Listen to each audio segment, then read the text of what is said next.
तो पिछले दिन हमने एक लेक्चर कंप्लीट किया था एनाटॉमी ऑफ फ्लावरिंग प्लांट। उसमें मैंने केवल रूट, स्टेम और लीफ टिश्यू सिस्टम वगैरह डिस्कस कर दिया था ना। चलो आज हम लोग फटाफट ना 20 मिनट्स में कर लेते हैं बाकी के जो भी बचे हुए पार्ट है, लाइक द सेकेंडरी ग्रोथ वगैरह। ठीक है, सबसे पहले फिर से मैं रिपीट कर दूं, मोनोकॉट शॉर्ट लिव्ड होते हैं, जैसे राइस, वीट, मेज जल्दी मर जाएंगे, इसलिए इनके अंदर में लंबाई तो बढ़ाते हैं, प्राइमरी ग्रोथ तो करते हैं, मोटापा नहीं बढ़ाते, डायमीटर में ग्रोथ नहीं करते, इसलिए इसे हम लोग इसमें सेकेंडरी ग्रोथ नहीं होगा। आम का पेड़ है, पीपल का पेड़ है, बरगद का पेड़ है, अमरूद का पेड़ है, ये लंबाई तो बढ़ाते, ये मोटे भी होते, लकड़ी वकड़ी बन जाती है, हार्ड बन जाते हैं, इतने मोटे हो जाते हैं उनसे अब गले भी नहीं मिल सकते। तो इनके अंदर मोटापा बढ़ाने के लिए होता है सेकेंडरी ग्रोथ। ठीक है, अब सेकेंडरी ग्रोथ करने के लिए स्पेशल तुम्हें चाहिए स्पेशल टिश्यू। इस टिश्यू का नाम होता है कैम्बियम।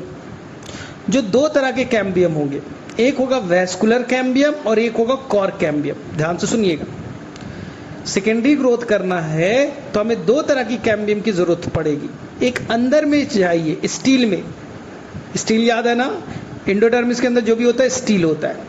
तो अंदर में सेकेंडरी ग्रोथ करने के लिए, मोटापा बढ़ाने के लिए एक कैम्बियम चाहिए जिसका नाम होगा ना, इस कैम्बियम का नाम होगा वैस्कुलर कैम्बियम, जो बाद में रिंग बन जाएगा, वैस्कुलर कैम्बियम रिंग। और बाहर में, स्टील के बाहर में एक और सेकेंडरी ग्रोथ करने के लिए जरूरी होगा जिसको कहेंगे कॉर कैम्बियम रिंग। तो दो रिंग हमें पढ़ने हैं। सबसे पहले हम लोग एनसीईआरटी के अकॉर्डिंग पहले हम लोग कैम्बियम रिंग की बात करें, वैस्कुलर कैम्बियम रिंग की बात करें। एनसीईआरटी के फिगर को बहुत अच्छे से देखिए। एनसीईआरटी में पहले यंग स्टेम का फिगर बनाया है। हाँ, एनसीईआरटी ने ऊपर का एपिडर्मिस, कॉर्टेक्स, एंडोडर्मिस, पेरिसाइकल ये सब नहीं बनाया है, सिंपल सा एनसीईआरटी ने फिगर बना दिया है कि एक यंग स्टेम है और वहां पर वैस्कुलर बंडल वेल अरेंज है रिंग के फॉर्म में। हर वैस्कुलर बंडल के अंदर जाइलम और फ्लोएम के बीच में ऑलरेडी बाई बर्थ से, जब से प्लांट पैदा हुआ है उस टाइम से ही उसके अंदर कुछ कैम्बियम है जिसे हम लोग कहते हैं इंट्राफैसिकुलर कैम्बियम। इंट्रा मतलब जो बाई बर्थ से है, स्टार्टिंग से है, जाइलम और फ्लोएम के बीच में है। जो कैम्बियम बाई बर्थ होता है, स्टार्टिंग से होता है, उसे हम लोग प्राइमरी मेरिस्टेम, ठीक है, प्राइमरी ओरिजिन का कहेंगे। ठीक है, या इसी को प्राइमरी मेरिस्टेम भी कह सकते हैं, प्राइमरी इन ओरिजिन कहेंगे क्योंकि ये बाई बर्थ से है। चलिए अब देखिए, बीच में कौन है? पिथ। पिथ को हम लोग एक नाम दिया था मेडुला। मेडुला का एक्सटेंशन निकल गया है, यानी मेडुला जो दो वैस्कुलर बंडल है उनके बीच में मेडुलरी रे है। ये बाई बर्थ से ये भी है, जिसका नाम है प्राइमरी मेडुलरी रे। जो शुरू से होता है उसे हम लोग प्राइमरी कहते हैं, प्राइमरी कॉर्टेक्स ना, primary xylem, secondary primary phloem, primary medullary रे, यानी जो स्टार्टिंग में होता है उसे हम लोग प्राइमरी वर्ड यूज करते हैं। ठीक है भाई, बाद में जब बनेगा उसे सेकेंडरी कहेंगे, याद रखना। चलिए अब यहां पर दो वैस्कुलर बंडल के बीच में मेडुलरी रे के सेल है जो पैरेन्काइमा के नेचर के बने। पैरेन्काइमा के हैं तो परमानेंट टिश्यू होगा। इन्हें बोला गया भाई हमें रिंग बनाना है, हमें मोटापा बढ़ाना है, हमें रिंग बनाना है, कैम्बियम रिंग बनाना है। तो ऐसा कर, तू अपना नेचर छोड़ दे, तू कुछ काम कर रहा है, पानी वानी को कंडक्ट कर रहा है, फूड को कंडक्ट कर रहा है, छोड़ दे तू क्या बन, डिवाइड करना स्टार्ट कर। तो यहाँ के जो मेडुलरी रे है पैरेन्काइमा के बने हुए थे, उनके अंदर में चेंजेस आएगा, अपने नेचर को चेंज करेंगे और वो डिवाइडिंग सेल में कन्वर्ट हो जाएंगे और ये बनाएगा इंटरफैसिकुलर कैम्बियम। इंट्रा बाई बर्थ था, अब दो वैस्कुलर बंडल के बीच में इंटरफैसिकुलर कैम्बियम का फॉर्मेशन होगा। तो ये परमानेंट टिश्यू, यानी पैरेन्काइमा परमानेंट टिश्यू था, उसने अपने नेचर को चेंज करके डिवाइडिंग सेल में कन्वर्ट हुआ, इसलिए इसे कहते हैं डी डिफरेंशिएशन। इस प्रोसेस को क्या कहते हैं? D differentiation. चलिए भाई, अब यहां पर क्या हो गया, पूरा एक रिंग का फॉर्मेशन एनसीईआरटी में बनते हुए दिखाया है। इस रिंग के दो पार्ट है, एक पार्ट जो जाइलम और फ्लोएम वैस्कुलर बंडल के अंदर है उसे कहेंगे इंट्राफैसिकुलर कैम्बियम, और दो वैस्कुलर बंडल के बीच में है उसे कहा एनसीईआरटी ने इंटरफैसिकुलर कैम्बियम। तो एक पूरा रिंग बन गया है। रिंग नेचर वाइज कैसा है? प्राइमरी नेचर का भी है और सेकेंडरी भी नेचर का है। प्राइमरी इन ओरिजिन क्यों है? इंट्राफेसिकुलर कैम्बियम बाई बर्थ से था, और इंटरफेसिकुलर कैम्बियम अपने नेचर को चेंज करके मैच्योरिटी पे बना, तो हम कहेंगे सेकेंडरी इन ओरिजिन। अब कैम्बियम को बोला गया कि तू डिवाइड कर। एनसीईआरटी के लाइन को पढ़िए, जो वेस्कुलर कैम्बियम रिंग है वो फिजियोलॉजिकल एक्टिविटी पे, प्लांट के फिजियोलॉजिकल एक्टिविटी पे डिपेंड करेगा। अंदर में हार्मोन का अमाउंट ज्यादा होता है, ऑक्सीन साइटोकाइनिन का अमाउंट ज्यादा होगा, तो कैम्बियम जो डिवाइड करके नया जाइलम बनाएगा, अंदर में ज्यादा बनाएगा, 8 to 10 टाइम्स। जो कैम्बियम रिंग बन गया वो डिवाइड करेगा और अंदर के तरफ में वो बनाएगा जाइलम। इस जाइलम को हम लोग कहेंगे सेकेंडरी जाइलम। ठीक है, मैच्योरिटी के बाद जाइलम बना तो सेकेंडरी जाइलम। स्टार्टिंग में जो जाइलम था वो प्राइमरी जाइलम था। अब रिंग बाहर में भी डिवाइड करेगा, they will cut both side. NCERT का लाइन है, अंदर में भी सेल को कट करेगा, नया सेल जोड़ेगा, बाहर में भी नया सेल जोड़ेगा, बाहर में बनाएगा सेकेंडरी फ्लोएम। लेकिन एनसीईआरटी का लाइन है कि अंदर में एक्टिविटी ज्यादा होने के चलते 8 to 10 टाइम्स, अंदर में 8 अगर जाइलम का रिंग बनाएगा तो बाहर में केवल 1 फ्लोएम का रिंग बनेगा। धीरे धीरे जाइलम बनते जाएगा तो पित्त तो क्या है, पित्त या मेडुला पैरेन्काइमा के बने तो वो तो सॉफ्ट टिश्यू होते हैं, तो सेकेंडरी जाइलम हार्ड टिश्यू है। धीरे धीरे वो पित्त को मारते जाएगा, डेड करते जाएगा, मेडुला को खत्म करते जाएगा। और सेकेंडरी जाइलम तो मरा हुआ है ना, डेड होता है, हार्ड होता है। धीरे धीरे पूरी तरह से पित्त खत्म होते चले जाएंगे। एक टाइम आएगा कि पित्त पूरी तरह से खत्म हो जाएगा और सेंटर पे थोड़े से प्राइमरी जाइलम रहेंगे ना, और चारों तरफ से अब कैम्बियम के रिंग में केवल और केवल बचेगा सेकेंडरी जाइलम। एक बार रिंग बन गया, प्लांट में एक बार रिंग बन गया तो होल लाइफ वो रिंग काम करेगा, होल लाइफ वो डिवाइड करेगा, होल लाइफ वो सेकेंडरी जाइलम और सेकेंडरी फ्लोएम को जोड़ते जाएगा ना। तो अब हमेशा वो सेकेंडरी जाइलम जोड़ते जा रहा है और एक टाइम आया पित्त खत्म हो गया, थोड़े बहुत प्राइमरी जाइलम बच गए। प्राइमरी जाइलम भी तो मरा हुआ है ना, जाइलम तो डेड टिश्यू होते हैं, ऑलरेडी मरा हुआ, उसे क्या मारोगे यार। ठीक है, तो थोड़े से अमाउंट में प्राइमरी जाइलम पाए जा सकते हैं और पूरी तरह से सेकेंडरी जाइलम एक्यूपाई कर लेगा। इसी सेकेंडरी जाइलम को वुड कहते हैं, जो डायरेक्टली नीट का क्वेश्चन बन जाएगा। What is wood? Answer is the secondary xylem is known as wood. बाहर में फ्लोएम है, फ्लोएम सॉफ्ट टिश्यू होता है, फ्लोएम बार बार बन रहा है, सॉफ्ट टिश्यू है। प्राइमरी फ्लोएम बाहर में पेरीसाइकिल से टक्कर खाएगा, पेरीसाइकिल थोड़ा हार्ड होता है, तो ये जो फ्लोएम है प्राइमरी फ्लोएम डिग्रेड होगा। सेकेंडरी फ्लोएम भी है, वो भी पेरीसाइकिल से टक्कर खाएगा, वो भी टूटेगा। तो धीरे धीरे सेकेंडरी फ्लोएम भी टूटने लगेंगे, लेकिन कभी खत्म नहीं होगा, क्योंकि सेकेंडरी फ्लोएम जितना बन रहा है, जितना टूट रहा है, उतना बन भी तो जा रहा है, क्योंकि एक बार रिंग बन गया होल लाइफ काम करेगा।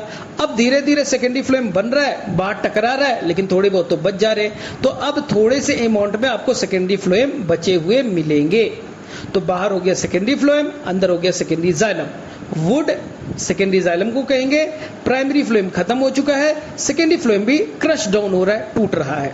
चलिए यहां तक कहानी क्लियर है। अब सेकेंड, कैम्बियम रिंग केवल जाइलम और फ्लोएम नहीं बनाता, वो इसके अलावा बनाएगा ना, ट्रांसवर्स सेक्शन में वो बनाएगा सेकेंडरी मेडुलरी रे। इसलिए एनसीईआरटी में देखिए, सेकेंडरी जाइलम से लेकर के, यानी कैम्बियम रिंग सेकेंडरी जाइलम से लेकर के सेकेंडरी फ्लोएम तक एक रिंग लाइक स्ट्रक्चर बनेगा। वहां पर देखिएगा, रेडियल डायरेक्शन में बनेगा, रेडियल डायरेक्शन में बनेगा, जिसे कहेंगे सेकेंडरी मेडुलरी रे। यानी कैम्बियम रिंग अंदर की तरफ मेडुलरी रे बनाया, जो सेकेंडरी जाइलम में चला गया, बाहर की तरफ सेकेंडरी फ्लोएम में चला गया। सर काम क्या है? एनसीईआरटी पढ़िए। इसका काम होगा radial conduction of water and food. वो रेडियल कंडक्शन करेगा।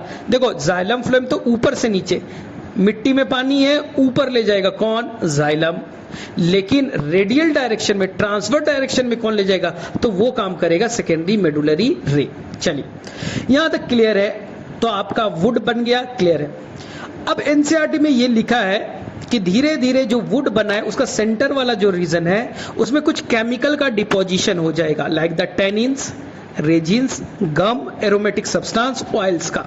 तो धीरे धीरे जो सेंटर में जो सेकेंडरी जाइलम है, वुड है, उसके अंदर कुछ केमिकल का डिपोजिशन हो जाएगा, इसलिए वहां के जाइलम ब्लॉक हो जाएंगे, उसके ल्यूमेन ब्लॉक हो जाएगा और वो पूरा एरिया डार्क कलर का हो जाएगा, थोड़ा हार्ड हो जाएगा। इसी को एनसीईआरटी कहता है हार्टवुड। और उसके बाहर वाला, यानी कि हार्टवुड के बाहर वाला जो होगा वो लाइट कलर का होगा, उसके अंदर में tannins, resins, gum, aromatic substance का डिपोजिशन नहीं होगा, वहां के ल्यूमेन में, ठीक है, ब्लॉकेज नहीं होगा, वो फंक्शनल होंगे, पानी को, वाटर को कंडक्ट करेंगे, मिनरल्स को कंडक्ट करेंगे। ये व्हाइट कलर का होगा, यानी लाइट कलर का होगा, इसे कहेंगे सैपवुड। तो क्वेश्चन आएगा what is sapwood and heartwood? तो सिंपल आंसर है, जो हार्टवुड होगा वो सेंटर पे होगा, केमिकल का डिपोजिशन होगा, काम नहीं करेगा, यानी मिनरल्स वाटर को नहीं ले जाएगा। तो सर करेगा क्या? मैकेनिकल स्ट्रेंथ यानी हार्डनेस देगा। प्लांट को देखा है, इतना ज्यादा प्लांट अंदर से मजबूत क्यों होता है? यानी कि एक पिलर के भांति वो खड़ा है, क्योंकि अंदर में कौन है? हार्टवुड है। इस पे इंसेक्ट्स वगैरह आसानी से अटैक नहीं कर सकते, दीमक वगैरह नहीं लगेगा, इंसेक्ट्स आकर के इसे खा नहीं सकता, इसलिए इसके फर्नीचर बनेंगे तो लॉन्ग लास्टिंग होंगे।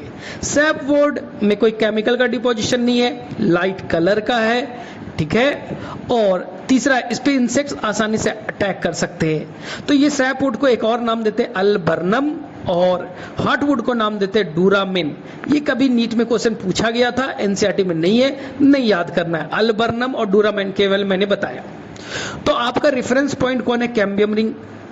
कैम्बियम रिंग के पास कौन है? सैपवुड। उसके अंदर सेंटर में कौन है? हार्टवुड।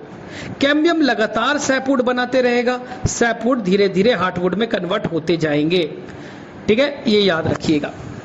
चलिए, अब प्रॉब्लम क्या है? प्रॉब्लम यह है कि कैम्बियम एक बार बन जाता है तो लगातार डिवाइड करता है, लगातार जाइलम बना रहा है। अब कहता है एनसीईआरटी में कि जो कैम्बियम रिंग की एक्टिविटी है वो क्लाइमेट पे भी डिपेंड करती है। फिजियोलॉजिकल थी ना, यानी हार्मोन पे तो डिपेंड किया, अब क्लाइमेटिक फैक्टर पे भी डिपेंड करेगा। यानी कि अगर बाहर में इन्वायरमेंट अगर चेंज हो रहा है तो जो कैम्बियम रिंग की एक्टिविटी उससे डिपेंड करेगा, नेचर को चेंज कर सकता है। तो ध्यान से सुनना, ट्रॉपिकल एरिया में जहां सनलाइट डायरेक्टली गिरता है, अफ्रीका, मान लीजिए बच्चा अफ्रीका वाले रीजन में सालों भर एक समान मौसम होता है, सालों भर तेज बारिश होती है, एक तरह का क्लाइमेट है, तो क्या होगा भाई? वहां पर कोई मौसम में वेरिएशन नहीं होगा, कैम्बियम रिंग एक समान डिवाइड करेगा, सालों भर एक समान डिवाइड करेगा, कोई उसमें चेंजेस नहीं आएगा सीजन के अकॉर्डिंग ना। लेकिन टेम्परेट रीजन में, यानी वो बात कर रहा है यूरोप का, इंडिया में मानेंगे तो जो हिमालयन रीजन है, शिमला, नैनीताल, नॉर्थ ईस्ट के एरिया कुछ हो गए, ठीक है, हिमालयन रेंज के जो रीजन हो गए वहां ना इंडिया में, बाकी इंडिया में और कहीं नहीं दिखेगा। ये मेनली ये कॉन्सेप्ट लिया गया यूरोप से। यूरोप में क्या होता है, ठीक है, वहां पास आप देखोगे कि नवंबर दिसंबर के आसपास में लीफ गिरने लगते हैं। सर क्यों लीफ गिरने लगते हैं? ऑटम टाइम आ गया, पतझड़ का टाइम आ गया। सर क्यों? पतझड़ का टाइम इसलिए आ गया क्योंकि मालूम है कि दिसंबर, जनवरी, फरवरी लगातार बर्फबारी होगी, और बर्फ से अगर बर्फ लगातार प्लांट के ऊपर गिरेगा तो उसके सारे लीफ, हरे रंग के लीफ को गिरा देगा, तो प्लांट को ज्यादा नुकसान होगा। इससे पहले प्लांट क्या करता है? अपने लीफ को, अपने क्लोरोफिल को तोड़ देता है ना, तो क्लोरोफिल खत्म हो गया, उसके न्यूट्रिएंट को विड्रॉ कर लिया, खींच लिया, तो देखो लीफ कैसे दिखने लगेंगे? ऑरेंज कलर के, रेड कलर के, पूरा एक कलरफुल स्ट्रक्चर दिखने लगता है। कभी तुम देखो शाहरुख खान वगैरह के मूवी में, मोहब्बतें मूवी में ना, वहां पर एकदम कलरफुल दिखता है, पूरा का पूरा जंगल है ना वो रेड कलर का दिखेगा ना। श्रीनगर में दिखता है, लोग वहां पर घूमने के लिए जाते हैं नवंबर के टाइम में, जब बर्फ गिरने से जस्ट पहले। तो वहां पर ऑटम टाइम जो होता है, पतझड़ होता है, कब होता है? बर्फ गिरने से पहले। हमारे यहाँ यूपी, बिहार, नॉर्थ इंडिया में पतझड़ कब होता है भाई? जब खूब ज्यादा गर्मी पड़ती है तब लीफ गिर जाता है, क्योंकि ट्रांसपिरेशन ज्यादा होने लगता है। तो हमारे यहाँ ऑटम का टाइम अलग है और यूरोप में अलग है ना। यूरोप में कब लीफ गिरेगा? जब बर्फ ज्यादा गिरने लगेगा, उससे पहले, क्योंकि बर्फ से नुकसान होता है। चलिए अब कॉन्सेप्ट पे हम लोग आए। तो जब ऑटम होने लगेगा, अब बताइए, ऑटम हो जाएगा, यानी कि आप सिंपल मान लीजिए, मैंने कश्मीर का एग्जांपल दिया, बर्फ कब गिरेगा? दिसंबर, जनवरी, फरवरी, तो उससे पहले सारे लीफ गिर जाएंगे। तो ये हो गया बच्चा, उस टाइम कैम्बियम बोलेगा कि देखो लीफ कम है तो ट्रांसपिरेशन कम होगा, ठंडा मौसम है, बर्फबारी हो रही है, तो जाहिर सी बात है कि टेम्परेचर कम है तो एंजाइम की एक्टिविटी भी कम होगी, तो कैम्बियम यहां पर कम डिवाइड करेगा, कम अमाउंट में बनाएगा, इसी को कहते हैं ऑटम वुड। अब बताओ साल के पहले में बना या लास्ट में बना? सर ये तो नवंबर में बन रहा है, तो साल के लास्ट में बना, इसलिए इसे कहते हैं लेट वुड। अब देखो कश्मीर में सारे लीफ गिर गए, ऑटम सीजन कब था? नवंबर। दिसंबर, जनवरी, फरवरी ढेर सारा बर्फ गिरा, बर्फबारी खूब हुई। अब क्या होगा? सारे अब फिर से गर्मी आने स्टार्ट हो गया, बर्फ पिघल रहा है जनवरी में, मार्च में, अप्रैल में, तो अब फिर से नया लीफ हरे रंग का बनना स्टार्ट हो जाएगा। तो ये देखो, ये हो गया आपका स्प्रिंग टाइम, ठीक है। अब देखो ये स्प्रिंग टाइम आया, यानी कि फिर से नए लीफ आने स्टार्ट हो गए, तो यहां पास टेम्परेचर भी बढ़ गया। कैम्बियम बोलेगा मैं ज्यादा एक्टिव रहूंगा क्योंकि टेम्परेचर अच्छा हो गया, लीफ ज्यादा है, वाटर का डिमांड भी ज्यादा है, तो कैम्बियम अब ज्यादा डिवाइड करेगा और ज्यादा जाइलम बनाएगा। तो इस टाइम जो वुड बनेगा वो कहलाएगा अर्ली वुड, क्योंकि साल के पहले में बना, मार्च अप्रैल में बना ना, तो अर्ली वुड, या इसी को कहेंगे हम लोग स्प्रिंग वुड। और जो दिसंबर, अगले साल दिसंबर में, नवंबर में जो बनेगा उसे क्या कहेंगे? ऑटम वुड या लेट वुड। ये कॉन्सेप्ट क्लियर है। अब बताओ, जब अर्ली वुड बनेगा ना, जब मौसम अच्छा है, टेम्परेचर अच्छा है, तो वुड ज्यादा बनेंगे, तो अब क्या होगा बताओ? तो वहां पास होगा क्या? वहां पास के जाइलम ज्यादा बनेंगे, और जो जाइलम वेसल से बड़े ल्यूमेन के बनेंगे, और ये लाइट कलर का होगा, हाँ लाइट कलर का होगा, बड़े होंगे ना। एनसीईआरटी कहता है कि वहां पास पैचेस जो बनेंगे, ल्यूमेन जो बनेंगे, बड़े साइज के बनेंगे और लूजली पैक्ड होंगे ना। और जब ऑटम का टाइम आएगा तो कैम्बियम कम डिवाइड करेगा, जो बनेंगे, जो जाइलम बनेंगे, उसके वेसल्स बनेंगे, बहुत क्लोज पैक्ड होंगे, छोटे ल्यूमेन होंगे। क्यों? पानी कम डिमांड है, बर्फबारी हो रहा है, पानी का जो डिमांड कम है, ठीक है भाई। तो अब बताओ, तो ये जो ऑटम के टाइम बनेगा थोड़ा डार्क कलर का बनेगा, और जो स्प्रिंग के टाइम में बनेगा वो लाइट कलर का बनेगा। तो साल में दो तरह की लकड़ी बनी, एक डार्क कलर का ऑटम वुड, एक लाइट कलर का स्प्रिंग वुड। दोनों को मिला दो, साल में जो लकड़ी बनी, इसी को एनुअल रिंग कहेंगे। तो एनुअल रिंग में स्प्रिंग वुड और ऑटम वुड आ गया। डिफरेंस समझ में आपको आ चुका होगा, ठीक है। अब जो टेम्परेट रीजन है, यानी कि आपके श्रीनगर का मैंने एग्जाम्पल दिया, यूरोप का एग्जाम्पल दिया, वहां पर मौसम में बहुत अच्छा वेरिएशन दिखता है। कभी पूरा ठंडा है, -20 में टेम्परेचर चल रहा है, और कभी गर्मी 30 डिग्री है। भाई कितना मौसम में चेंज है। चलिए भाई, इसलिए यहां पास आपको clear cut spring autumn, spring autumn, spring autumn दिखेगा। एक डार्क एक लाइट, एक डार्क एक लाइट, एक डार्क एक लाइट। तो जो डार्क वाला है वो ऑटम है। बस अब डार्क वाला सर्कल पढ़ते जाओ, यानी कि जितने डार्क सर्कल दिखेंगे उतने, यानी एक साल मान लीजिएगा, एक डार्क सर्कल, एक दूसरा डार्क सर्कल, एक, तो अगर 5 डार्क सर्कल है तो यानी 5 साल का वो वुड है। इसी को हम लोग कहते हैं कि आप एज को बता सकते हैं। इस साइंस को डेंड्रोक्रोनोलॉजी कहते हैं। याद रखिएगा, ट्रॉपिकल रेन फॉरेस्ट में, अफ्रीका में नहीं दिखेगा। सालों भर बारिश, सालों भर एक समान टेम्परेचर, ठंडा नहीं होता। कभी देखा है क्या कभी अफ्रीकन प्लेयर को, अफ्रीकन लोगों को अपने जगह पे स्वेटर पहने हुए, जैकेट पहने हुए? नहीं। वो अमेरिका, लंदन जाएंगे तो पहन सकते, अफ्रीका में तो नहीं पहनते ना। केरला वाले आज तक स्वेटर नहीं पहने, वो दिल्ली आ जाएंगे तो पहन लेंगे, क्योंकि केरला में कभी मौसम का वेरिएशन नहीं होगा, ये याद रखिएगा। चलिए, बाकी तो स्मार्ट बच्चे हो ही। तो ये हो गया स्प्रिंग वुड और ऑटम वुड। अब सेकेंड चीज क्या है? रिंग लगातार वैस्कुलर कैम्बियम डिवाइड कर रहा है, अंदर में जाइलम, बाहर में फ्लोएम। जाइलम प्रेशर लगा रहा है, काउंटर प्रेशर।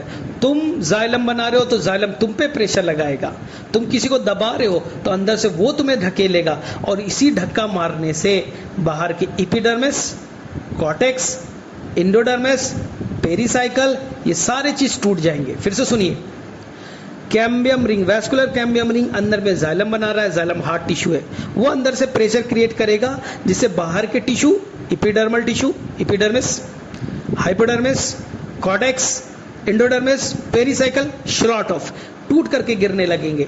सर अगर सारा चीज टूट जाएगा तो सब तो सर पानी आसानी से निकल जाएगा बाहर, इंसेक्ट्स आसानी से अटैक कर देगा, इसलिए बाहर में भी एक प्रोटेक्टिव कवरिंग बनाने की जरूरत है, क्योंकि जाइलम ताकत लगा रहा है और बाहर के टिश्यू को लगातार तोड़ रहा है। इसलिए जो हाइपोडर्मिस था, याद आ रहा है हाइपोडर्मिस, जो कोलेनकाइमा का हाइपोडर्मिस था, वो टूटना लगा, सब कुछ टूट रहे, एपिडर्मिस, कॉर्टेक्स, एंडोडर्मिस सब टूट रहा है। तो बोला गया हाइपोडर्मिस के सेल को, ए तू अपना नेचर चेंज कर और तू डिवाइडिंग नेचर का बन जा, तू बना कॉर कैम्बियम या फेलोजेन। तो यहां पर जो हाइपोडर्मिस के सेल है कोलेनकाइमा के, वो अपने नेचर को चेंज करेंगे और डिवाइडिंग में कन्वर्ट हो जाएंगे, जिसे हम लोग कहते हैं, ठीक है, कॉर कैम्बियम या फेलोजेन। अब फेलोजेन यानी कॉर कैम्बियम का एक रिंग बन गया स्टील से बाहर, एंडोडर्मिस के बाहर बना ना, स्टील से बाहर, एक्स्ट्रा स्टीलर रीजन। बताओ प्राइमरी ओरिजिन का होगा सेकेंडरी? सर यहां पहले से थोड़ी ना था, जो रिंग बना ये बाई बर्थ से थोड़ी ना था, ये तो अभी बनाया ना प्लांट ने, मैच्योरिटी पे बनाया ना, तो सेकेंडरी इन ओरिजिन हो गया, कंप्लीटली सेकेंडरी इन ओरिजिन। जबकि वैस्कुलर कैम्बियम रिंग पार्शियली, कुछ पार्ट प्राइमरी थे कुछ सेकेंडरी थे। चलिए अब कॉर कैम्बियम डिवाइड करेगा तो आगे में वो नए सेल जोड़ेगा, जैसे जोड़ता है आगे में भी कट करके नया सेल अंदर में भी जोड़ेगा। आगे में जो जोड़ेगा उसका नाम दिया जाएगा कॉर्क और फेलम। इस कॉर्क के सेल में सुबेरिन डाल दिया जाएगा। क्यों? सुबेरिन होगा तो वो पानी इम्परमिएबल होगा, यानी कि अगर पानी निकलना चाहे प्लांट से तो सुबेरिन का बाहर में कवरिंग है, और सुबेरिन वाटर इम्परमिएबल होता है, पानी को जाने नहीं देगा।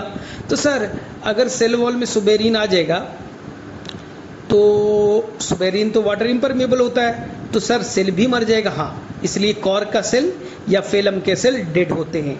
इसी से तो पहली बार रॉबर्ट हुक ने सेल को देखा था, इसलिए तो उन्होंने डेड सेल को देखा था। चलिए सर अंदर में क्या जोड़ेगा? अंदर में जोड़ेगा सेकेंडरी कॉर्टेक्स या फेलोडर्म। सर सेकेंडरी कॉर्टेक्स क्यों कहा? जो स्टार्टिंग में कॉर्टेक्स बनेगा प्राइमरी कॉर्टेक्स, जो मैच्योरिटी पे कॉर्टेक्स बनेगा ना, कॉर कैम्बियम बनाएगा, उसे हम लोग कहेंगे सेकेंडरी कॉर्टेक्स। ठीक है, इसका कॉन्सेप्ट मैं थोड़ी देर में देता हूं। तो आपके पास 3 लेयर हो गए, बाहर का लेयर फेलोजेन, फेलम और कॉर्क, बीच का फेलोजेन या कॉर कैम्बियम, अंदर का फेलोडर्म या सेकेंडरी कॉर्टेक्स। इन तीनों को मिलाकर के एनसीईआरटी कहता है कलेक्टिवली नोन एज पेरिडर्म। तो व्हाट इज पेरिडर्म? कॉर या फेलम, फेलोजेन या कॉर कैम्बियम, तीसरा फेलोडर्म और secondary cortex, collectively known as periderm. ये पेरिडर्म प्लस फ्लोएम, ये पेरिडर्म प्लस सेकेंडरी फ्लोएम ना, जो सेकेंडरी फ्लोएम था फूड ले जाने के लिए, नोन एज बार्क। तो क्वेश्चन आएगा व्हाट इज बार्क? एनसीईआरटी में लिखा it is a non technical term. ठीक है भैया, हमें नहीं जानना, टेक्निकल जानना भी नहीं। हम बार्क को 2 तरीके से डिफाइन कर सकते हैं। पहला definition, periderm plus secondary phloem known as bark. दूसरा, वैस्कुलर कैम्बियम रिंग के बाहर जो भी स्ट्रक्चर होगा, वैस्कुलर कैम्बियम रिंग के बाहर जो भी स्ट्रक्चर होगा वो बार्क कहलाएगा। तो वैस्कुलर कैम्बियम रिंग के बाहर कौन है? सेकेंडरी फ्लोएम, उसके ऊपर सेकेंडरी कॉर्टेक्स, उसके ऊपर कॉर कैम्बियम या फेलोजेन, उसके ऊपर कॉर्क हो गया। अब जैसे अभी तुम्हें बताया है कि टेम्परेचर पे डिपेंड करता है, वैसे ही कॉर कैम्बियम भी टेम्परेचर पे ही डिपेंड करेगा, लेकिन कहानी उल्टी होगी। ठंड का टाइम है, प्लांट को नुकसान पहुंच सकता है, तो कॉर्क यहां पर ज्यादा एक्टिव होगा, कॉर्क ज्यादा बनाएगा, कॉर्क ज्यादा बनाएगा। ठीक है, तो इसी को कहेंगे लेट बार्क। और जब गर्मी का टाइम है तो इसे उतना ज्यादा टेंशन नहीं है, गर्मी का टाइम है, बाहर से प्रोटेक्शन की जरूरत नहीं है, तो यहां पर जो बार्क बनेगा सॉफ्ट बार्क बनेगा, या इसी को कहेंगे अर्ली बार्क। पहले बने अर्ली बार्क सॉफ्ट होगा, बाद में बनेगा उसे कहेंगे लेट बार्क, या इसी को कहेंगे हम लोग हार्ड बार्क। ठीक है, जो ठंडे के टाइम में बचेगा प्लांट को बचाने के लिए। चलिए, तो मेरे में से यहां तक क्लियर है। ऊपर से रिवाइज कर लो, प्लांट में ऊपर से क्या क्या अंदर तक होगा। सबसे पहले कॉर्क या फिलम, कॉर कैम्बियम या फेलोजेन, सेकेंडरी कॉर्टेक्स और फेलोडर्म, फिर आएगा सेकेंडरी फ्लोएम, फिर वैस्कुलर कैम्बियम रिंग, और उसके अंदर आएगा सेकेंडरी जाइलम, सैपोड, सेंटर में हार्टवुड। क्लियर है? तो आप दो रेफरेंस याद रख लीजिए, दो रिंग बन के तैयार है, वेस्कुलर कैम्बियम रिंग और कॉर कैम्बियम रिंग। बस आप यहाँ पर पूरा अरेंज कर लीजिए कहानी को। चलिए अब हम लोग आगे चले कि सर ध्यान से सुनना, जो कॉर कैम्बियम है वो डिवाइड करके सर क्या बनाता है, कॉर क्या फिल्म बनाता है, जिसके अंदर सुबेरिन डिपॉजिट हो जाएंगे, ब्रिक शेप का होगा, हार्ट सेल वॉल होगा। लेकिन कुछ जगह पे कॉर कैम्बियम ना स्पेशल सेल बनाएगा जिसका नाम है कॉम्प्लीमेंट्री सेल। और ये कॉम्प्लीमेंट्री सेल जो बनेगा उसका रेट, बनने का रेट ज़्यादा है। कॉर्क सेल कम रेट से बनेगा लेकिन कॉम्प्लीमेंट्री रेट फास्ट रेट से बनेगा। तो कॉम्प्लीमेंट्री सेल अगर फास्ट रेट से बनेगा, ज़्यादा अमाउंट में बनेगा, उसमें कोई सुबेरिन नहीं है, तो ये क्या होगा, कॉम्प्लीमेंट्री सेल लूजली अरेंज है, ठीक है, कोई सुबेरिन नहीं है, ज़्यादा अमाउंट में बनेगा, तो ये बाहर में जाएगा। और जो बाहर का एपिडर्मिस है, हमने बाहर में एक प्रोटेक्शन में एपिडर्मिस भी बना रखा है, तो बाहर का जो एपिडर्मिस उससे टकराएगा, जब टकराएगा तो एपिडर्मिस फट जाएगा और वो लेंस शेप्ड का यानी छोटे मोटे पोर्स बना देगा। इसी छोटे मोटे पोर्स को, लेंस शेप्ड स्ट्रक्चर को हम लोग लेंटिसेल कहते हैं। सर फायदा क्या है लेंटिसेल से? गैसियस एक्सचेंज, O2 CO2 जाने लाने में, और थोड़े बहुत वाटर निकल जाता है, ट्रांसपिरेशन होता है जिसे लेंटिकुलर ट्रांसपिरेशन कहते हैं। लेकिन बहुत कम होता है, तो आपको लेंटिकुलर ट्रांसपिरेशन याद नहीं रखना है, केवल याद रखना है गैसियस एक्सचेंज के लिए ना लेंस शेप का स्ट्रक्चर बनता है जिसे हम लोग क्या कहते हैं, लेंटिसेल कहते हैं। ये याद रखिएगा। चलिए तो मेरे में से कैसे मैंने बताया, कॉर कैम्बियम डिवाइड करता है, बाहर में कॉर्क और फिल्म बनाता है, उसके अंदर सुबेरिन होते हैं, टाइटली पैक्ड होते हैं। लेकिन कुछ जगह पे cork cambium extra complementary cell बनाता है जो लूजली अरेंज होता है, उसके अंदर सुबेरिन नहीं होते। ज़्यादा अमाउंट में बनेगा तो वो एपिडर्मिस से टकराएगा, एपिडर्मिस फट जाएगा, एक छोटा सा होल बन जाएगा, लेंस शेप का बन जाएगा, इसी को कहते हैं लेंटिसेल। तो आपसे डायरेक्टली लेंटिसेल का क्वेश्चन आ जाएगा, लेंस शेप का आ जाएगा, गैसेस एक्सचेंज के लिए आएगा। कैसे बना, एनसीईआरटी में फिगर को देख लीजिए। चलिए अब सेकेंडरी ग्रोथ इन रूट होता है क्या? हाँ, ज़्यादा दिमाग नहीं लगाना है, एनसीईआरटी में छोटा सा कॉन्सेप्ट है। रूट के फिगर को याद करो, पेरिसाइकल था, अंदर में जाइलम और फ्लोएम अल्टरनेट थे, रेडियल अरेंजमेंट है, ठीक है। फिर बीच में पित्त और मेडुला है, पित्त के एक्सटेंशन को यहाँ कहा गया कंजक्टिव टिश्यू। पित्त का जो एक्सटेंशन है मेडुलरी रे नहीं है, ये रूट है, तो यहाँ पर कंजक्टिव टिश्यू होगा, पैरेन्काइमा का बना हुआ, क्योंकि डाइकॉट है। क्या कोई कैम्बियम है? नहीं। तो पहला लाइन, रूट के अंदर में कैम्बियम बनेगा, बाय बर्थ कोई कैम्बियम नहीं है, तो यहाँ पर जो कैम्बियम बनेगा, रिंग बनेंगे, वो पूरी तरह से मैच्योरिटी के बाद बनेगा, इसलिए इसे कहेंगे सेकेंडरी इन ऑरिजिन। स्टेम में कुछ पार्ट इंट्राफेसिकुलर कैम्बियम पहले से बने थे, लेकिन यहाँ सारे के सारे बाद में बनेंगे, इसलिए कहेंगे completely secondary in origin. Sir बनेगा कैसे? एनसीईआरटी का लाइन को पढ़िए, कहता है कि पेरिसाइकल के सेल अपने नेचर को चेंज कर देंगे, पेरिसाइकल के सेल अपने नेचर को चेंज कर देंगे और वो कैम्बियम का रूप ले लेगा, यानी डिवाइडिंग सेल का रूप ले लेगा। और जो फ्लोएम है, फ्लोएम के ना अंदर के तरफ जो टिश्यू है, जो कंजक्टिव टिश्यू है, वहां वो अपना नेचर चेंज करेगा और वो कैम्बियम में कन्वर्ट होने लगेगा। एनसीईआरटी का लाइन को पढ़ना, जो जाइलम है प्रोटोजाइलम, उसके नीचे में जो पेरिसाइकल है, ठीक है, पेरिसाइकल है, वहां के सेल अपने आप के नेचर को चेंज करेंगे और डिवाइडिंग नेचर कैम्बियम में कन्वर्ट हो जाएंगे। जो फ्लोएम है उसके पीछे में जो कंजक्टिव टिश्यू है, उसके नेचर को चेंज होगा और वो कैम्बियम में कन्वर्ट हो जाएगा। तो धीरे धीरे कैम्बियम रिंग का फॉर्मेशन हो जाएगा, जो कंप्लीटली सर्कुलर नेचर का नहीं है, वेवी नेचर का होगा। एनसीईआरटी का लाइन देखिए, वेवी नेचर का है। बाद में ये सर्कुलर नेचर का कन्वर्ट हो जाएगा और बाद में ये पूरी तरह से एरिया को एक्यूपाई कर लेगा और एकदम जैसे स्टेम में हुआ वैसे ही ये परफॉर्म करेगा, यानी अंदर में सेकेंडरी जाइलम को, बाहर में सेकेंडरी फ्लोएम को ऐड करेगा। लेकिन एक चीज याद रखिएगा कि जो रूट होते हैं उनके अंदर में रिंग नहीं मिलेंगे। जो आप पढ़ रहे थे ना, एनुअल रिंग। सर क्यों?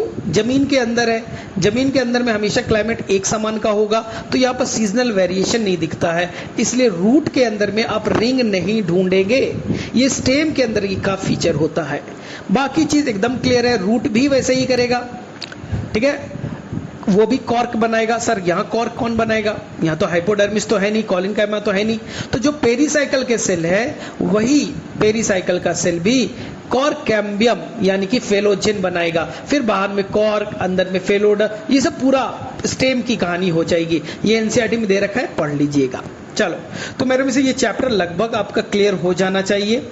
स्टार्टिंग का पार्ट है टिश्यू वाला पार्ट, डरना नहीं है। प्लांट के अंदर में दो तरह के टिश्यू है, एकदम सिंपल भाषा में सीखो। प्लांट के अंदर दो तरह के टिश्यू है, ठीक है। एक जो डिवाइड कर सकता है उसे कहेंगे मेरिस्टेमेटिक टिश्यू, और एक जो डिवाइड नहीं कर सकता। एक जो डिवाइड नहीं कर सकता उसने पूरा प्रॉपर स्ट्रक्चर अपना ले लिया है, प्रॉपर अपना फंक्शन को एक्यूपाई कर लिया है, तो उसे हम लोग कहेंगे परमानेंट टिश्यू। तो प्लांट में दो तरह के टिश्यू है, मेरिस्टेमेटिक टिश्यू डिवाइडिंग वाला और परमानेंट टिश्यू जो नॉन डिवाइडिंग वाला। अब ध्यान से सुनना, मेरिस्टेमेटिक टिश्यू के कुछ फीचर्स होंगे। यहाँ के जो सेल होंगे वो साइज में ना छोटे होंगे, सेल वॉल मोटा नहीं होगा, प्राइमरी सेल वॉल केवल पाया जाएगा, साइटोप्लाज्म डेंस होगा, न्यूक्लियस कॉन्स्पिकुअस होगा यानी वेल डेवलप होगा। यानी कि मेरिस्टेमेटिक टिश्यू लगातार डिवाइड करने वाला सेल है, तो जाहिर सी बात है इनके अंदर साइटोप्लाज्म खूब सारे होने चाहिए, डेंस साइटोप्लाज्म। न्यूक्लियस बहुत अच्छा डेवलप होना चाहिए, ठीक है। तीसरा, इनके अंदर कोई वैक्यूल नहीं होगा, कोई स्टोरेज ऑर्गन नहीं होंगे, कुछ स्टोर नहीं करते, वैक्यूल इसमें नहीं मिलेगा, ठीक है। और इसके अंदर में सेल वॉल जो होगा वो पतला होगा, यानी केवल प्राइमरी सेल वॉल होगा, कॉम्पैक्टली अरेंज होगा, यानी इंटरसेलुलर स्पेस एब्सेंट होंगे। तो ये मेरिस्टेमेटिक टिश्यू के कुछ फीचर्स हैं, आप याद कर लीजिएगा। अब ये मेरिस्टेमेटिक टिश्यू कहां पास पाए जाएंगे? लोकेशन के बेसिस पे। तो प्लांट के टिप पे, प्लांट के टिप पे होगा। सर कौन सा टिप? रूट के टिप पे होगा तो नाम रूट एपिकल मेरिस्टेम। स्टेम के टिप पे होगा शूट एपिकल मेरिस्टेम। सर क्या काम करेगा? डिवाइड करेगा। जब डिवाइड करेगा तो नीचे में रूट एपिकल मेरिस्टेम डिवाइड करेगा तो नीचे में नए सेल जोड़ेगा, जिससे कि रूट की लंबाई बढ़ेगी। शूट एपिकल मेरिस्टेम डिवाइड करके नया सेल जोड़ेगा, जिससे शूट की लंबाई बढ़ेगी। चलिए, सेकेंड चीज ये हो गया आपका एपिकल मेरिस्टेम, क्योंकि एपेक्स पे है। अब मान लो ग्रास के अंदर में कोई हर्बीवोर्स आता है और खा गया, ग्रास को खा गया तो एपिकल मेरिस्टेम तो तेरा गया। ग्रास के टिप पे, शूट टिप पे क्या था? Apical meristem. हर्बीवोर्स आया, खा करके चला गया। अरे खा करके चला जाएगा तब तो फिर मेरा लंबाई ही नहीं बढ़ेगा भाई, मेरा तो लाइफ टाइम लंबाई नहीं बढ़ेगा।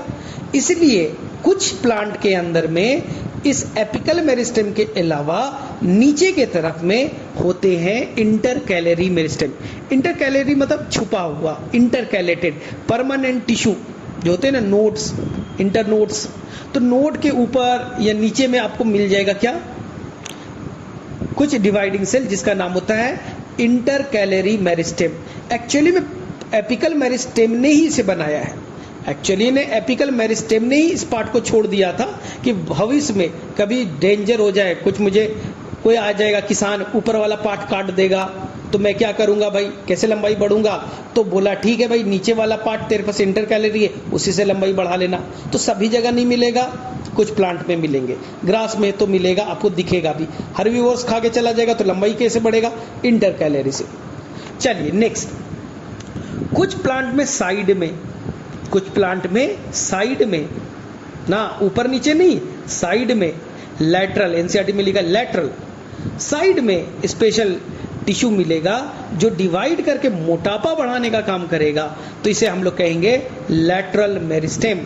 नाम में लिखा लैटरल, लैटरल का मतलब बाद में। तो यानी ये मेरिस्टेम प्लांट के अंदर में कुछ पार्ट तो बाई बर्थ होगा, लेकिन मैक्सिमम पार्ट बाद में बनेगा, इसलिए नाम पड़ा लैटरल मेरिस्टेम। प्लांट के साइड पोजीशन पे है, ठीक है। सर लैटरल मेरिस्टेम में कौन कौन आ जाएगा? जो अभी बताया, वैस्कुलर कैम्बियम रिंग और cork cambium, vascular cambium ring and cork cambium. देखो कॉर कैम्बियम पूरी तरह से मैच्योरिटी में बनेगा, ठीक है। अब वैस्कुलर कैम्बियम रिंग के कुछ पार्ट यानी इंट्राफेसिकुलर कैम्बियम वो बाई बर्थ से बना हुआ है, बाकी तो बाद में बनेंगे। तो यानी कि मोटा मोटी कहे तो सेकेंडरी मेरिस्टेम, लैटरल मेरिस्टेम जो है वो मेनली सेकेंडरी ग्रोथ को लीड करेगा और यहाँ के मैक्सिमम जो चीजें होंगी वो बाद में बनेगा, इसलिए इसका नाम दिया गया लैटरल मेरिस्टेम। तो यहाँ पर कंफ्यूज नहीं होना है। मेरिस्टेम को हम दो पार्ट्स में डिवाइड कर सकते हैं on the basis of origin. इसको बहुत अच्छे से समझना, ये प्लांट ग्रोथ एंड डेवलपमेंट में बहुत काम आएगा। जो मेरिस्मेटिक टिश्यू इम्ब्रियो से बना है, इम्ब्रियो याद आ रहा है आपको, एक सीड है, चना का सीड ले लीजिए, इम्ब्रियो है। इम्ब्रियो के एक टिप पे होता है रेडिकल, एक तरफ होता है प्लीम्यूल। तो जो इम्ब्रियो ने बनाया है मेरिस्टेमेटिक टिश्यू, उसे हम लोग प्राइमरी ओरिजिन कहेंगे। वो कैसा ओरिजिन का होगा? प्राइमरी इन ओरिजिन का होगा, वो बाई बर्थ से है। प्लांट आपने सीड डाला, रेडिकल बना, प्लीम्यूल बना। क्या है रेडिकल प्लीम्यूल? इम्ब्रियो का ही तो पार्ट है। तो जो मेरिस्टेम इम्ब्रियो बनाएगा डे 1 से, जिस दिन से प्लांट पैदा हुआ उस दिन से होगा, उसे प्राइमरी इन ओरिजिन कहेंगे। एपिकल मेरिस्टेम बाई बर्थ से होता है, इंटरकैलरी बाई बर्थ से होता है, इंटरकैलरी मेरिस्टेम बाई बर्थ से है, और जो वैस्कुलर कैम्बियम में इंट्राफेसिकुलर था वो भी बाई बर्थ से होता है। यानी कि वो सब ने इम्ब्रियो ने बनाया है, इसलिए प्राइमरी इन ओरिजिन कहलाएगा। आ गया समझ में? चलिए, लेकिन प्लांट में खासियत है, प्लांट में जो मेरिस्टेमेटिक टिश्यू है जो लगातार डिवाइड करते हैं, वो डिवाइडिंग सेल क्या करेंगे? डिवाइड करके 1 से 2, 2 से 4 बनाते जा रहे हैं। तो कुछ सेल तो अपने अंदर डिवीजन की एबिलिटी मेंटेन रखेंगे। 1 से 2 बना तो मान लीजिए एक सेल ने अपने डिवीजन की एबिलिटी मेंटेन रखा, वो डिवाइड करेगा, 2 से 4 बन गया, वो डिवाइड करते जाएगा। लेकिन उसमें से कुछ सेल अपने डिवीजन एबिलिटी को छोड़ देंगे, अपने डिवीजन की एबिलिटी को छोड़ देंगे और अपने अंदर में कुछ मॉडिफिकेशन करेंगे। जैसे वो कुछ अलग शेप का बन जाएगा, कुछ अलग फंक्शन करने वाला सेल बन जाएगा। जैसे वो बन गया, मान लीजिए गार्ड सेल बन गया, मान लीजिए वो पैरेन्काइमा बन गया, मान लीजिए वो ट्रैकिड्स बन गया, मान लीजिए वो फाइबर्स बन गए। तो इस प्रोसेस को कहेंगे डिफरेंशिएशन। ध्यान से सुनना, इम्ब्रियो ने जो मेरिस्टेम तैयार किया, एपिकल मेरिस्टेम, इंटरकैलरी मेरिस्टेम, ये सारे मेरिस्टेम, इसे कहेंगे primary meristem, primary in origin. ये डिवाइड कर रहा है प्लांट को, ग्रोथ दे रहा है, लंबाई बढ़ा रहा है। कुछ सेल बोलेंगे कि मैं डिवाइड अब नहीं करूंगा, मैं अपने स्ट्रक्चर में, अपने फंक्शन में चेंजेस लाऊंगा और मैं नॉन डिवाइडिंग बन जाऊंगा और मैं बनूंगा प्राइमरी परमानेंट टिश्यू, मैं बनूंगा प्राइमरी कॉर्टेक्स, मैं बनूंगा प्राइमरी जाइलम, मैं बनूंगा प्राइमरी फ्लोएम, मैं बनूंगा ना एपिडर्मिस, मैं बनूंगा गार्ड सेल ना, मैं बनूंगा ट्रैकिड्स, मैं बनूंगा वेसल्स। तो इस मेरिस्टेमेटिक टिश्यू का परमानेंट टिश्यू में कन्वर्ट होना, इसी प्रोसेस को हम लोग कहते हैं डिफरेंशिएशन। देख लीजिए, गार्ड सेल बनना है तो गार्ड सेल बनना है तो अंदर का सेल वॉल मोटा कर देगा, गार्ड सेल बनना है तो उसके अंदर क्लोरोप्लास्ट आ जाएगा ना, उसके अंदर में सेलुलोज के माइक्रोफाइब्रिल आ गए, देखा मॉडिफिकेशन हो गया। तो इस प्रोसेस को कहते हैं डिफरेंशिएशन। और अब बन गया परमानेंट टिश्यू, बन गया कोलेनकाइमा, बन गया स्क्लेरेनकाइमा, बन गया जाइलम, बन गया फ्लोएम। चलिए, हो गया प्रोसेस डिफरेंशिएशन, समझ में आ गया। लेकिन प्लांट में एक स्पेशल एबिलिटी है, अगर प्लांट को जरूरत पड़े, प्लांट को अगर जरूरत पड़ा तो इस परमानेंट टिश्यू को बोलेगा, इस पैरेन्काइमा को बोलेगा, कोलेनकाइमा को बोलेगा, ए भाई तू डिवाइडिंग नेचर को, तू क्या कर रहा था? तू डिवाइड नहीं कर रहा था ना, प्रॉपर फंक्शन कर रहा था, तेरा प्रॉपर स्ट्रक्चर था, वो छोड़ दे। अभी मुझे डिवाइड करना है, मुझे अभी ग्रोथ करना है, तू ऐसा करना, वापस से डिवाइडिंग सेल बन जा। तो कॉर्टेक्स के सेल, पैरेन्काइमा के सेल, कोलेनकाइमा के सेल अपने अंदर में चेंजेस लाएंगे, स्पेशल एबिलिटी को छोड़ देंगे और वापस से डिवाइडिंग सेल में कन्वर्ट हो जाएंगे, वापस से मेरिस्टेमेटिक टिश्यू में कन्वर्ट हो जाएंगे। इसी को कहते हैं डी डिफरेंशिएशन। अपने स्पेशल एबिलिटी को लूज करना, डी मतलब विदाउट, स्पेशल एबिलिटी आना डिफरेंशिएशन, स्पेशल एबिलिटी का जाना डी डिफरेंशिएशन, डी का मतलब विदाउट। अब वो वापस से डिवाइडिंग सेल बन गया। अब वो प्रॉपर स्ट्रक्चर नहीं है, प्रॉपर फंक्शन नहीं है। जैसे तुम्हें बताया था कॉलेनकाइमा था, वो कॉर कैम्बियम में कन्वर्ट हो गया। मेडुलरी रे था, वो कन्वर्ट हो गए थे किस में, इंटरफेसिकुलर कैम्बियम रिंग में। जैसे पेरिसाइकल का सेल था रूट में, वो कन्वर्ट हो गया वेस्कुलर कैम्बियम में। अब बोलेगा मैं डिवाइड करूंगा, कर रहे बेटा डिवाइड करके फिर मास ऑफ सेल बनाने लगा। अब कुछ सेल डिवाइड करते करते ढेर सारे सेल बन गए, उनमें से कुछ सेल अपने अंदर वापस से, उसके अंदर में अपने अंदर से वापस से प्रॉपर स्ट्रक्चर, प्रॉपर फंक्शन को गेन कर लेंगे और नॉन डिवाइडिंग में कन्वर्ट हो जाएगा। ऐसे परमानेंट टिश्यू को सेकेंडरी परमानेंट टिश्यू कहेंगे, जिसे सेकेंडरी जाइलम कहेंगे, सेकेंडरी फ्लोएम कहेंगे, सेकेंडरी कॉर्टेक्स कहेंगे, फिल्म कहेंगे। अब समझ में आ गई बात? यानी कि, और इस प्रोसेस को क्या कहा, रीडिफरेंशिएशन। वापस से डिफरेंशिएट किया ना तो रीडिफरेंशिएशन। तो एकदम लॉजिक से मैं एक बार रिपीट कर रहा हूं, इस चीज को आप रिपीट कीजिएगा वापस से, फिर भी मैं रिकैप कर रहा हूं। चना है ना, चना के अंदर इम्ब्रियो है, इम्ब्रियो ने के अंदर में कुछ स्पेशल टिश्यू है जो लगातार डिवाइड कर सकता है। इसी का नाम है प्राइमरी मेरिस्टेमेटिक टिश्यू। ठीक है, कहां पाया जाएगा चना में, रूट के टिप पे, स्टेम के टिप पे। ठीक है भाई, लगातार डिवाइड कर रहा है। तो जो मेरिस्टेमेटिक टिश्यू इम्ब्रियो से बना है उसे कहते हैं primary meristematic tissue. It is primary in origin, क्योंकि ये बर्थ में सबसे पहले आया। प्लांट का बर्थ हुआ उस दौरान से ही इसका है, उस दौरान से यहां है ना। वो तो सीड से ही है, सीड के अंदर प्लीम्यूल था, रेडिकल था, वहीं ये मौजूद था, इम्ब्रियो ने ही बना के भेजा है। तो ये हो गया प्राइमरी इन origin. Example, apical meristem, intercalary meristem और इंट्राफेसिकुलर कैम्बियम, ये 3 एग्जाम्पल है। अब ये मेरिस्टेमेटिक टिश्यू डिवाइड करके नया सेल बना रहा है, नया टिश्यू बना रहा है। कैसे बना रहा है भाई? अपने अंदर में प्रॉपर चेंजेस ला करके। फाइबर्स बनना है तो तू मर जा रे भाई, तुझे हार्ड बना दूंगा, लिग्निन डिपॉजिट कर दूंगा। ट्रैकिड्स बनना है, ओ तुझे मैं लिग्निन का डिपोजिशन कर देता हूं, प्रोटोप्लास्ट हटा देता हूं, तू बन गया क्या भाई, ट्रैकिड्स बन गया। चलो भाई, तुझे क्या करना है भाई, फोटोसिंथेसिस करना है, मीजोफिल सेल बन जा। तुझे क्या करना है, सीव ट्यूब बनना है फूड ले जाने के लिए, तू बन जा। तो जो मेरिस्टेमेटिक टिश्यू थे, डिवाइडिंग सेल थे, वो अपने अंदर में नेचर में चेंज किए, बदलाव किए, अपने स्ट्रक्चर में बदलाव लाया और वो प्राइमरी परमानेंट टिश्यू में कन्वर्ट हो गए।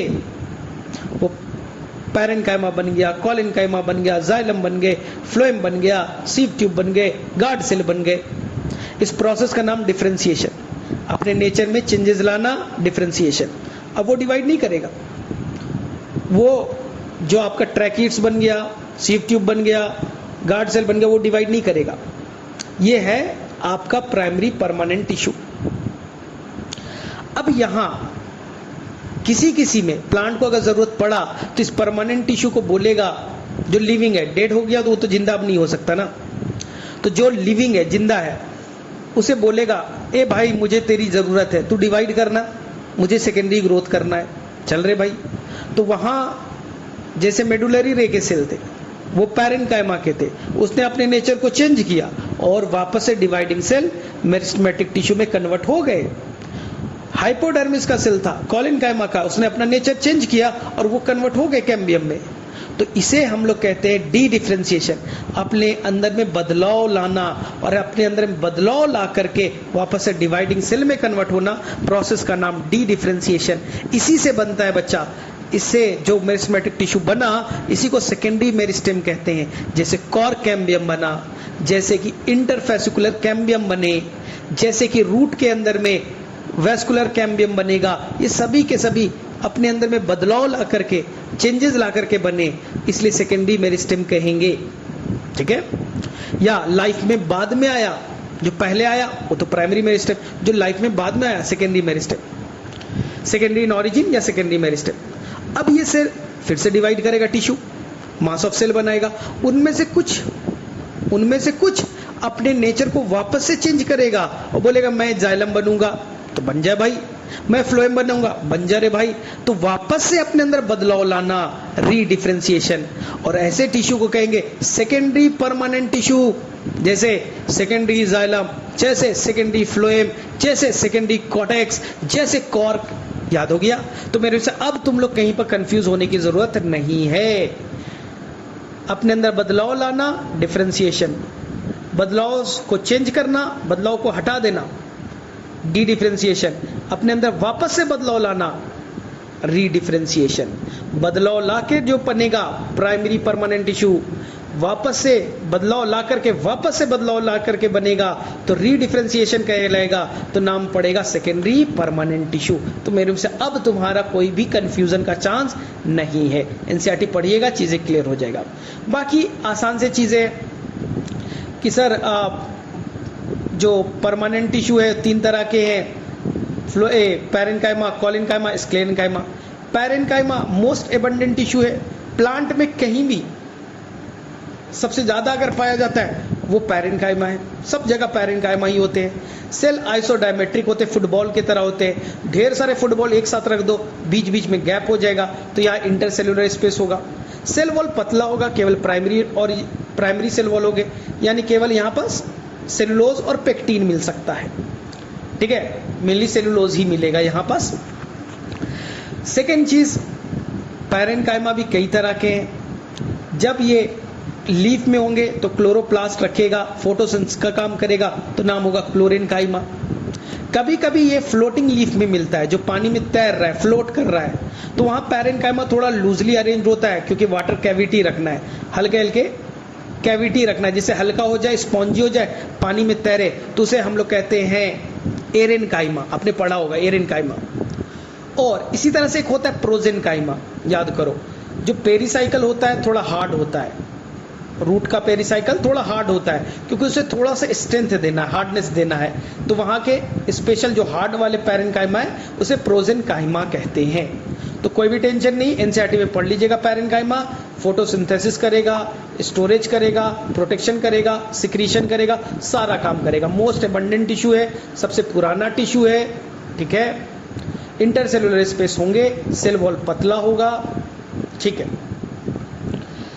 अब कॉलिनकाइमा, सबसे पहली बात मैं क्लियर कर दूं, कॉलिनकाइमा फ्लेक्सिबिलिटी देने का काम करेगा, फ्लेक्सिबल बनाएगा। कोई भी प्लांट है यंग स्टेज में फ्लेक्सिबल होता है, हवा चलेगा, फ्लेक्सिबल है, टूटेगा नहीं। लीफ का पेटियोल, लीफ है, हवा चलेगा, पेटियोल है बच्चा, हिलते रहता है, हिलते रहता है। एनसीईआरटी कहता है फ्लटरिंग कर रहा है। मॉर्फोलॉजी में क्यों कर रहा है फ्लटरिंग? क्योंकि उसमें पेटियोल में कॉलिनकाइमा है। तो जहां भी कॉलिनकाइमा आएगा फ्लेक्सिबिलिटी देगा, लेकिन ये केवल डाइकोट में पाया जाएगा। मैं पहले क्लियर कर दूं, बहुत कम जगह देखा जाता है कॉलिनकाइमा, केवल डाइकोट के स्टेम में देखा जाएगा, जो डाइकोट है उसके स्टेम में देखा जाएगा, और वहां पर ये क्लोरोप्लास्ट रखेगा तो वहां फोटोसिंथेसिस भी कर लेगा। हाँ, ये पाया जाएगा कहाँ? फ्लेक्सिबिलिटी बनाने के लिए लीफ के पेटियोल में पाया जाएगा, यंग स्टेम में पाया जाएगा, क्योंकि फ्लेक्सिबिलिटी देना है। तो ये एनसीईआरटी में क्वेश्चन आएगा, मैकेनिकल टिश्यू कौन है? तो बोलिएगा कॉलिनकाइमा भी है, स्क्लेरेन्काइमा भी है। कॉलिनकाइमा फ्लेक्सिबिलिटी वाला देगा और स्क्लेरेन्काइमा हार्डनेस वाला मैकेनिकल स्ट्रेंथ देगा।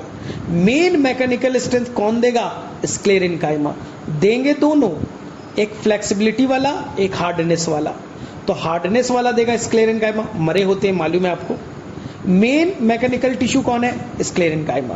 तो याद रखना, पैरेन्काइमा केवल कुछ ही जगह पे लोकेटेड होगा, सेल वॉल में कॉर्नर पे, एनसीईआरटी में पढ़िए, वहां पर डिपोजिशन हो जाएगा पेक्टिन का, इसलिए इंटरसेलुलर स्पेस नहीं दिखेंगे। सेल वॉल पतले है लेकिन कॉर्नर पे मोटा होगा, इसलिए इंटरसेलुलर स्पेस एब्सेंट होंगे। अगर इसके अंदर क्लोरोप्लास्ट है तो फोटोसिंथेसिस करेगा। तो ये मेनली कहाँ पाए जाएंगे? डाइकोट के स्टेम में, और मोनोकॉट में नहीं पाया जाता। और ये लीफ के पेटियोल में। स्क्लेरेनकाइमा मरे हुए, डेड है, हाँ डेड है। पहली बात, प्रोटोप्लास्ट नहीं होगा, यानी अंदर के साइटोप्लाज्म, प्लाज्मा मेम्ब्रेन, न्यूक्लियस भूल जाइए, कुछ नहीं है। तो इसके अंदर सेल वॉल मोटा हो जाएगा, इसके अंदर लिग्निन आ जाएंगे। और लिग्निन याद रखना, एनाटॉमी का एक रूल बता देता हूं, जहां भी लिग्निन आएगा वो सेल मर जाएगा। लिग्निन स्क्लेरेनकाइमा में होगा, मर जाएगा। ट्रैकिड्स में होगा, डेड है। फाइबर्स में होगा, डेड है ना। वेसल्स में होगा, डेड है। ट्रैकिड्स में होगा, डेड है। तो जहां भी लिग्निन आए मार देगा। लिग्निन का इतना डिपोजिशन हो जाता है कि बीच बीच में कुछ गैप्स हो जाते हैं। खूब लिग्निन आ गया तो बीच में कुछ गैप बन जाएगा। इसी को एनसीईआरटी पिट्स कहेगा। सर स्क्लेरेनकाइमा एनसीईआरटी में दो तरह का है, एक फाइबर्स है, एक स्क्लेरिड्स है। दोनों का फिगर बना हुआ है, दोनों के एनसीईआरटी ने फिगर बनाए हैं। कौन झुंड में रहता है, कौन ग्रुप में रहता है, अच्छे से पढ़ लीजिएगा। स्क्लेरिड्स कहाँ रहता है बताता हूं। कोई फल खाओ, जैसे अमरूद खाओ, कच्चा वाला खाओगे टक सा आवाज आएगा, जल्दी नहीं टूटेगा। आम खाओ सॉफ्ट है, अमरूद खाओ सॉफ्ट नहीं है ना। इसलिए अमरूद के अंदर में जो हार्डनेस है, ग्रिटीनेस है, जिसे बोलते हो ग्रिटीनेस है, वो स्क्लेरिड्स के चलते हैं। एनसीईआरटी सेकंड कहता है कि जो आपके लेग्यूम्स के सीड कोट होते हैं, इसलिए तो हम लोग चना को फुलाते हैं, मटर को फुलाते हैं रात में, वो सॉफ्ट थोड़ी ना है। इसलिए तो रात भर फुलाएंगे तो उसके अंदर में पानी जाएगा और वो फटेगा, यानी कि वो हार्ड था। यानी लेग्यूम के जो सीड थे वो हार्ड थे, क्योंकि इसमें स्क्लेरिड्स था, इसलिए पानी डाला और उसको इस तरह से बहुत मुश्किल से हमने ब्रेक डाउन कराया। तो जो भी होंगे वहां पे स्क्लेरिड्स होंगे। दो जगह जहां जहां एनसीईआरटी ने लिखा है, लीफ के टी पे देखिए, जो टी जो है उसकी लीफ पे भी देखिए, वहां पास भी हार्डनेस बनाने के लिए क्या होगा, वहां पास आपके होंगे स्क्लेरिड्स होंगे। तो स्क्लेरिड्स कहाँ है? फाइबर आपको मालूम है, जाइलम फाइबर, फ्लोएम फाइबर में होता है। चलिए अब जाइलम 4 कंपोनेंट से बना है, ये सब आप पढ़ ही लीजिएगा। एक ही क्वेश्चन बनेगा, जो जिम्नोस्पर्म है वहां वेसल्स एब्सेंट होगा, तो वहां केवल जाइलम फाइबर, जाइलम पैरेन्काइमा और ट्रैकिड्स होंगे। जाइलम डेड टिश्यू माना जाता है, क्योंकि इसमें लगभग 3 कंपोनेंट तो डेड ही है। फाइबर डेड है, ट्रैकिड्स डेड है, वेसल्स डेड है। केवल लिविंग कौन है? Xylem parenchyma. खत्म, इसके अलावा नहीं याद करना है आपको। पीठ समझा दिया है। सर वेसल्स कैसा दिखता है? बांसुरी की तरह, ऊपर में खोखला, नीचे खोखला, एकदम बांसुरी की तरह दिखेगा, तभी तो पानी आसानी से अंदर जाएगा। ठीक है सर, फ्लोएम 4 कंपोनेंट है। जिम्नोस्पर्म में सीव ट्यूब एब्सेंट होता है, कंपेनियन सेल एब्सेंट होंगे। सीव ट्यूब एब्सेंट होगा तो उसकी जगह पे सीव सेल होगा, और कंपेनियन सेल की जगह एल्बुमिनस सेल होगा। ये आपको अच्छे से याद है।